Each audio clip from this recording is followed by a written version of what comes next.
제가 오늘 여러분들에게 말씀드리고 싶은 것은 하나님을 기쁘시게 하는 삶, 이런 제목으로 같이 좀 은혜를 나누려고 합니다.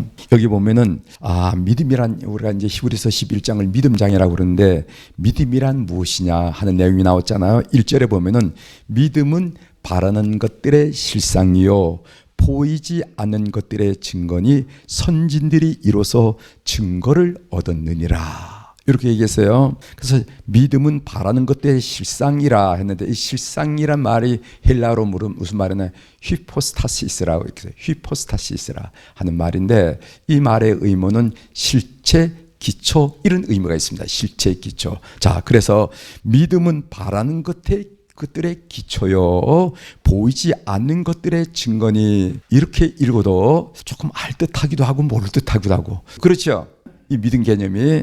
그래서 제가 메시 성경에 있는 이 본문을 한번 다시 봤어요. 그랬더니 이렇게 나왔더라고. 한번 참고해 보십시오. 삶의 근본 사실은 이것입니다. 하나님을 신뢰하는 이 믿음의 말로 삶을 가치 있게 하는 든든한 기초입니다. 삶을 가치 있게 하는 것은요, 많이 배운 것도 아니고 권력을 얻는 것도 아니고 높은 지위에 있는 것도 아니고, 하나님을 신뢰하는 이 믿음이 삶을 가치 있게 하는 든든한 기초가 된다는 겁니다. 믿음은 볼 수 없는 것을 볼 수 있게 하는 단서입니다. 우리 조상을 다른 사람들과 구별해 준 것이 바로 이 믿음의 행위였습니다. 우리 조상들을 다른 이방인들과 구분한 게 뭐냐 이 말이죠. 오늘 우리 그리스도인들과 다른 사람들 하루 세 끼 먹잖아. 아침, 점심, 저녁 먹고 일어나면 회사에 나가고 들어오는데 뭐가 다른 겁니까? 다른 게 뭐냐면 그 다른 것, 구별시켜 주는 거, 다름을 나타내 준 것이 바로 믿음이라는 거예요. 다시 한번 그 부분을 설명을 드렸으니까 한번 읽어드리겠습니다. 삶의 근본 사실은 이것입니다. 하나님을 신뢰하는 이 믿음이야말로 삶을 가치 있게 하는 든든한 기초입니다. 믿음은 볼 수 없는 것을 볼 수 있게 하는 단서입니다. 우리 조상을 다른 사람들과 구별해 준 것이 바로 이 믿음의 행위였습니다. 이렇게 설명하고 있습니다. 이런 관점에서 보면요, 다음과 같은 것은 믿음이 아니라는 거예요. 적어도 히브리 기자가 보는 믿음은 아니라는 겁니다. 어떤 건 히브리 기자가 볼 때 믿음이 아니냐. 첫 번째로요, 자기 신념은 믿음이 아니에요. 믿음은 하나님으로부터 시작된 것이고, 신념이란 것은 나로부터 시작된 것이에요. 그런 점에서 자기 신념은 그것은 믿음이 아니다 라고 말할 수가 있을 것입니다. 또 교리를 이해하고 받아들인 것은 믿음이 아니라는 거예요. 우리가 교리를 잘 공부하는 것은 중요하죠. 그러나 교리를 이해하고 받아들인다는 것은 적어도 히브리서의 시각으로 보면 그건 믿음이 아니라는 거예요. 그것을 이해한다고 믿음이 있다라거나 믿음이 좋다라고 말할 수 없다는 것입니다. 또 이런 것도 믿음이 아니에요. 어떤 거냐 하면은 신앙생활, 그건 믿음이 아니라는 겁니다. 예배를 드리고 헌금을 드리고 그리고 봉사활동을 하고, 이거 믿음이 굉장히 좋은 것 같지만 그것 또한 히브리서의 관점으로 보면 믿음이 아니라는 거예요. 믿음이 아니라는 거예요. 그것은 믿음의 어떤 의미에서 드러나는 상징이 될지 모르지만, 표징이 될지 모르지만 그것을 믿음이라고 할 수는 없다. 그러면 구체적으로 믿음의 내용이 무엇인가? 아마 히브리서 기자가 이 얘기를 할 때 아마 사람들은 의아하게 생각할까 하면서 그 믿음의 내용을 조금 더 풀어준 게 있습니다. 6절입니다. 6절 보면은 믿음이 없이는 하나님을 기쁘시게 하지 못하나니. 그래서 제가 하나님을 기쁘시게 하는 삶이라고 얘기했습니다. 믿음이 없이는 하나님을 기쁘시게 하지 못하나니 하나님께 나아간 자는 반드시 그가 계신 곳과 또한 그가 자기를 찾는 자들에게 상 주시는 이심을 믿어야 할지니라, 이렇게 얘기했어요. 히브리서 기자는 믿음이 뭐야? 조금 헷갈리지? 내가 조금 더 구체적으로 설명해 줄게 하면서 한 얘기가 뭐냐면은, 믿음이라는 게 뭐냐? 반드시 하나님이 계신 것을 믿는 것이고, 두 번째로 믿음이 뭐냐? 그가 자기를 찾는 자들에게 반드시 상 주시는 이심을 믿는 것이 그게 진짜 믿음이야. 이렇게 지금 얘기를 하고 있는 겁니다. 그 이야기를 조금 더 자세히 좀 설명을 드리죠. 첫 번째 믿음이란 뭔가? 그것은 반드시 그가 계신 것을 믿는 것이다. 하나님 계신 거 다 믿죠? 제가 설명을 드리겠습니다. 하나님이 지금 나와 함께 하신다라는 하나님의 현재성을 인정해 드리라는 겁니다. 즉 하나님의 능력이 나와 함께하고 하나님의 지혜가 나와 함께하시고 하나님의 사랑이 나와 함께하시고 이것을 인정하느냐 이 말이죠. 인생을 살면서 삶을 살면서 하나님의 능력이 여러분들과 함께하시고 하나님의 지혜가 여러분들과 함께하시고 하나님의 그 뜨겁고 놀라운 사랑이 여러분들과 함께하시는 것을 여러분 삶의 현장에서 구체적인 현장에서 인정하느냐 이 말이죠. 이걸 보고 믿음이라 한다 이런 얘기예요. 이것을 믿습니까? 믿는다면 믿음이 있다고 이야기한다는 거죠. 목회를 해봐도 믿음이 있는 것 같지만은 사실 하나님을 사람보다 더 못하게 여길 때가 많이 있어요. 말씀하시는 거 보면은 이건 하나님이 오셔도 못해요. 이런 얘기를 말은 하진 않지만은 그 의식 속에 그런 걸 담는 게 많다 이 말이죠. 제가 이런 얘기가 있었어요. 한 번은 교우들 신방하는데 그 남편이 그 신방하는데 안 계세요. 그랬더니 내가 남편을 전도해야지. 권사님이 남편을 전도하지 않으면 어떻게 되겠느냐고 그랬더니까 목사님 우리 남편은요 하나님이 와도 안 돼요. 그렇게 얘기하더라고요. 안 된다는 얘기를 강조해서 그렇게 말씀했겠지만은 우리가 하나님의 지혜와 하나님의 능력과 하나님의 사랑을 우리의 인식 속에 우리 이성 속에 한계를 지어서 가두고 사는 것가 얼마나 많은지 모릅니다. 여러분 교회에서 장로님들과 의논해 보십시오. 참 뜻은 좋은데 아이고 우리가 할 수 있겠어요? 하면서 그것이 거부되는 예가 많다 이 말이죠. 그게 뭡니까? 그거는 사실은 우리 삶과 우리 교회 속에 역사하시던 하나님의 사랑, 하나님의 능력, 하나님의 지혜를 인정 안 하는 거예요.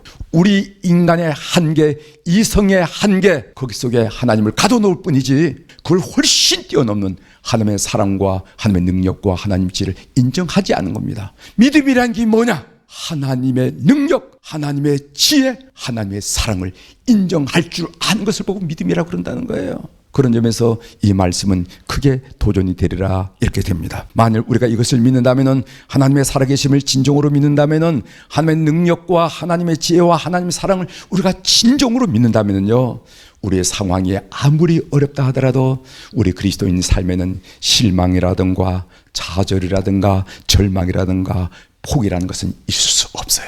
그래서 이 히브리서 기자가 예로 든 선진들이 있는데 하나님이 반드시 그와 계시던 것을 예를 들은 분이 있는데 두 분이에요. 첫 번째가 누구냐면 아벨을 예로 듭니다. 4절을 제가 읽어드리겠습니다. 믿음으로 아벨은 가인보다 더 나은 제사를 하나님께 드림으로 의로운 자라 하시는 증거를 얻었으니 하나님이 그 예물에 대하여 증언하심이라. 그가 죽었으나 그 믿음으로써 지금도 말하느니라. 가인과 아벨이 하나님께 제사를 드리는데 가인은 땅의 소산으로 제물을 드리고 아벨은 양의 첫 새끼로 제물을 드렸다. 그런데 하나님은 가인과 그 제물은 받지 아니하시고 아벨과 제물은 받으셨다. 이렇게 나오죠. 그래서 많은 학자들은요 아벨의 지은 제사는 피의 제사이기 때문에 하나님께서 받으셨다. 피의 죄의 속죄가 일어났기 때문에 받으셨다. 이렇게 말하는데 그는 일부분은 맞고 일부분 틀린 겁니다. 왜냐하면 제사에 보면 곡물제사도 많거든요. 그렇지 않나요? 그죠? 곡물제사, 소제 이런 곡물제사가 얼마나 많습니까? 그런데 그걸 강조하다 보면은 반은 맞고 반은 틀리다 이겠나요? 그러면은 정말 뭘까? 여러분 창세기 4장 4절서 5절에 보면은 그 아벨이 드린 제사와 가인의 제사를 설명한 내용이 나옵니다. 어떻게 설명했냐면은 하나님이 뭐라고 말씀하시면 아벨과 그의 제물은 받으셨으나 가인과 그의 제물은 받지 아니하신지라. 이렇게 나와요. 아니 제사를 드리면은 아벨의 제물은 받으셨으나 또는 가인의 제물은 받으셨으나 이러면 되잖아요. 근데 왜 사람의 이름이 앞에 나옵니까? 아벨과 그의 제물은 받으셨으나 가인과 그의 제물은 받지 아니하신지라. 여러분 이 구절에서 무엇을 느낄 수가 있습니까? 그것은 우리가 드리는 제물보다도 제물을 드리는 그 사람, 그 인격이 중요하다는 것을 우리가 알 수 있는 거 아니겠어요? 하나님은 우리가 드리는 제물만 받고 얼마나 하는 걸 좋아하는 것이 아니라 제물을 드린 그 사람을 보면서 제물을 받기도 하고 받지도 않는다 하는 것을 우리가 이 본문에서 이해할 수 있지 않냐 이 말이죠. 아벨은 늘 하나님의 임재를 느끼며 하나님이 나와 함께 하신다는 것을 늘 경험하고 고백하고 살았다는 거예요. 이 말씀을 여러분들이 잘 기억하시길 바랍니다. 아벨은 삶에서 하나님의 함께 하심을 믿었다는 겁니다. 그 다음에 또 예를 들은 사람이 에녹이라는 사람이에요. 그죠? 에녹 5절입니다. 5절 한번 읽어보겠어요. 믿음으로 에녹은 죽음을 보지 않고 옮겨졌으니 하나님이 그를 옮기심으로 다시 보이지 아니하였느니라. 그를 옮기기 전에 하나님을 기쁘시게 하는 자라 하는 증거를 받았느니라. 이렇게 했어요. 여러분, 성경에서 하나님을 기쁘시게 한다 하는 자라 하고 칭찬한 유일한 사람이 누구냐 하면은 에녹이에요. 에녹. 여러분, 하나님을 기쁘시게 하는 자라는 칭찬을 받은 사람이 구약 성경, 신약 성경에 수 없는 사람이 나타나지만은 오직 유일한 사람이 에녹입니다. 그럼 에녹이 집을 팔아서 헌금했기 때문에 그런 줄 아세요? 에녹이 자기 자식을 하나님께 바랬기 때문에 그런지 아세요? 하나님을 기쁘시게 한 건 뭐냐면은 하나님과 동행하는 자였기 때문에 그랬다는 거예요. 그래서 하나님을 가장 기쁘게 하는 건 뭐냐 하면은 하나님과 동행하는 것을 하나님이 가장 좋아하시는 거예요. 하나님 중에서. 집을 팔지 않아도 자식을 바치지 않아도 하나님이 좋아하신다는 거예요. 여러분, 이 내용이 창세기 5장 24절에 나오거든요. 제가 그 부분을 읽어드리겠습니다. 창세기 5장 24절, 에녹이 하나님과 동행하더니 하나님이 그를 데려가심으로 세상에 있지 아니하였더라. 에녹이 하나님과 동행하더니, 이 동행했다 하는 히브리어가 뭐냐면 할라크라 하는 히브리어거든요. 이 할라크라 한 말은 무슨 말이냐면 하나님과 같이 가는 것을 말해. 같이 가는 거. 우린 때때로 신앙생활 하면서 열심히 특심이어서 하나님보다 앞서가서 혼자 열심을 내고 있지 않은가, 이거 생각해 보셔야 됩니다. 우리가 막 가슴이 뜨고 아주 열심히 내가지고 하나님보다 앞서가는 거야. 앞서가가지고 뭐를 만들고 그거는 할라크라는 의미가 아닙니다. 할라크는 정말 동행하는 것을 말하. 한 발자국 앞서지도 않고 한 발자국 뒤서지 않고 같이 가요. 근데 많은 열정 있는 사람들은 보면 혼자 뭐를 하다가 열심히 내다가 그냥 실망하고 그냥 좌절하고 제풀에 낙심하고 그런 경우가 많이 있어요. 그건 다르다는 거예요. 그건 동행하는 게 아니라는 겁니다. 동행은 뭔가 하나님보다 한 발자국도 앞서지 않고 한 발자국도 뒤서지 않고 함께 가는 것을 말하는 할라크인데, 이것은 우리가 신앙생활을 하다 보면은 한 발자국 앞서가지고 혼자 열심을 내다가 제풀에 낙심한 사람들이 많이 보이기 때문에 이 말씀이 중요하다 생각합니다. 믿음이란 게 뭔가? 믿음이란 게 뭔가? 하나님이 지금 나와 함께 하시다. 그가 집 안에 있든지 집 바깥에 있든지 풍성한 자리에 있든지 아니면 힘든 자리에 있든지 하나님은 나와 함께 하시다. 그 능력이 나와 함께 하시다. 그 지혜가 나와 함께 하시다. 그 사랑이 나와 함께 하시다. 그래서 하나님이 원하시면 일은 이루어지는 것이고, 아무리 가능성이 보인다 하더라도 하나님이 아니라면 아니다 하는 것을 믿는 믿음이 진짜 믿음이라는 거예요. 이런 믿음을 우리가 갖도록 우리 합시다. 그 다음 두 번째로 믿음이라는 이 히브리서의 설명 봅시다. 믿음이란 뭔가? 그가 자기를 찾는 자들에게 상 주시는 이심을 믿는 것이라는 거예요. 이 상 주시는 이심을 믿는다 하는 말은요, 무엇이 전제되어 있냐면은 땅 위의 삶, 이 세상 삶이 전부가 아님을 인정하라는 거예요. 이 세상 삶을 전부라 생각하면은 상 주신 이심을 바라볼 이유가 없습니다. 그래서 상을 주신다면은 하나님의 인정하심이 중요하다는 것을 늘 마음속에 두고 신앙생활을 하는 사람을 보고 그가 믿음을 가진 자라 이렇게 이야기하는 것이죠. 하나님의 인정하심을 여러분 늘 의식하고 있습니까? 진짜로요? 그 중요합니다. 그런데 우리는 얼마나 사람의 인정, 사람의 박수, 사람의 칭찬에 목말라 하는지 몰라요. 우리는 기회가 되면 천국을 이야기하고 상 주신 이심을 이야기하지만은 우리가 얼마나 사람들의 박수, 사람들의 인정 대단합니다 하면은 그냥 천국을 얻은 것처럼 그렇게 느껴지는 이런 거.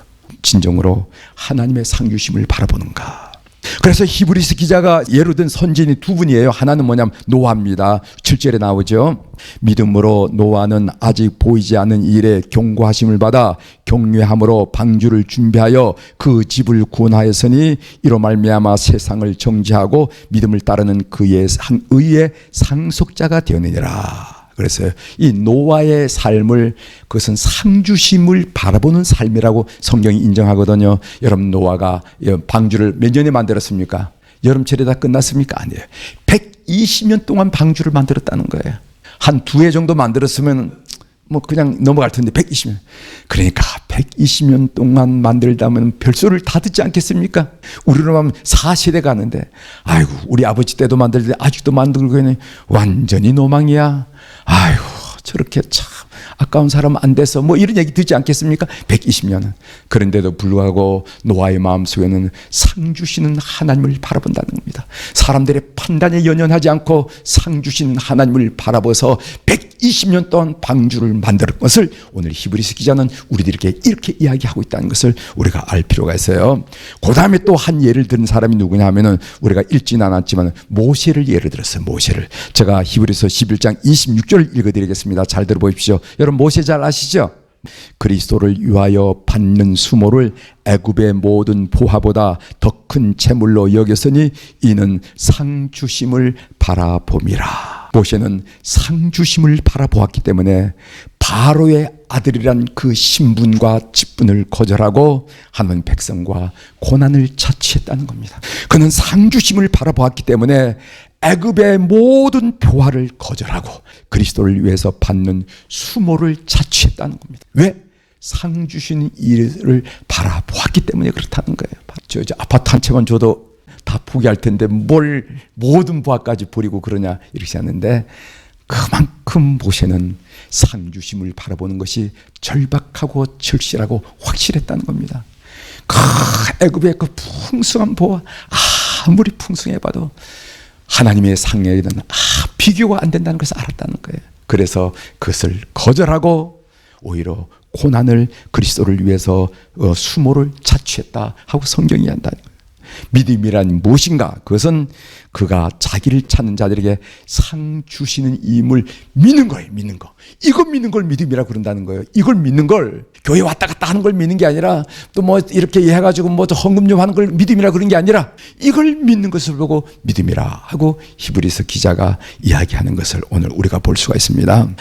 저는 이 본문을 묵상하면서 나는 상 주심을 바라보고 있는가 목회자로서 생각을 해봤어요. 제가 고향이 강릉이거든요. 강릉고등학교를 나왔습니다. 그런데 어느 날 한번 수요일 날에 예배를 드리는데 요즘에는 뭐 고3 되면 예배 안 드린다고 그랬더만 그때는 우리가 예배 잘 드렸어요. 예배 드리는데 이렇게 앉아 있는데 담임 목사님이 미국에서 이미 소천하셨습니다만 조왕걸 목사님이라는 분이 앞에 제가 있으니까 그 강주한교회 큰 교회거든요. 김군 수요일 날 갑자기 특별 찬송을 좀 하라고 그러더라고요. 성경을 딱 읽고 나서 히브리서 읽고 나서 김군 나와서 특별 찬송 좀 하시오. 그러니까 옛날에 머리 빡빡 깎고 교복 입었잖아요. 그런데 나는 뭐 거기 앉아서 뭐 이렇게 성경 찬송가 찾지 않았어요. 바로 나가가지고 뭘 했냐면 323장 부름받아 나선 이 몸을 불렀습니다. 그 마지막 절이 뭐냐면은 이름 없이 빛도 없이 감사하며 성길이다. 이름 없이 빛도 없이 감사하며 성길이다. 이런 찬양 가사예요. 여러분 잘 아시죠? 제가 고등학교 때는 그랬다는 거예요. 이름 없이 빛도 없이 감사하며 성길이다. 그때는 정말 하나님의 상주심을 바라봤어요. 그런데 지금은 어떤가? 지금은 사람의 인정, 사람의 칭찬, 사람의 박수에 목말라하는 성직자가 아닌가? 목사가 아닌가? 그래서 천박해지고 있는 게 아닌가 하는 생각을 하게 되더라고요. 사랑하는 우리 중동선교회 우리 모든 기도하는 우리 동역자들에게 부탁드립니다. 그날에 받을 상급을 기대합시다. 이거 뭐 한다고 누가 알아주겠어요? 누가 알아주겠습니까? 알아주면 몇 사람이나 알아주겠습니까? 그러나 그날 우리에게 부여할 그 허락하실 상주심을 바라보고 이 사역을 하자는 것이고 또 유튜브로 이 말씀을 함께 나누는 우리 80명에 되는 우리 선교사들도 참 거기 있으면 누가 한국에서 알아주겠습니까? 안 알아줘요. 안 알아줍니다. 한국 사람은 한국 사람 알아주기도 바빠. 그렇지만은 상 주시는 이심을 바라보면서 사역을 감당하자 하는 부탁의 말씀을 드리면서 말씀을 마치겠습니다.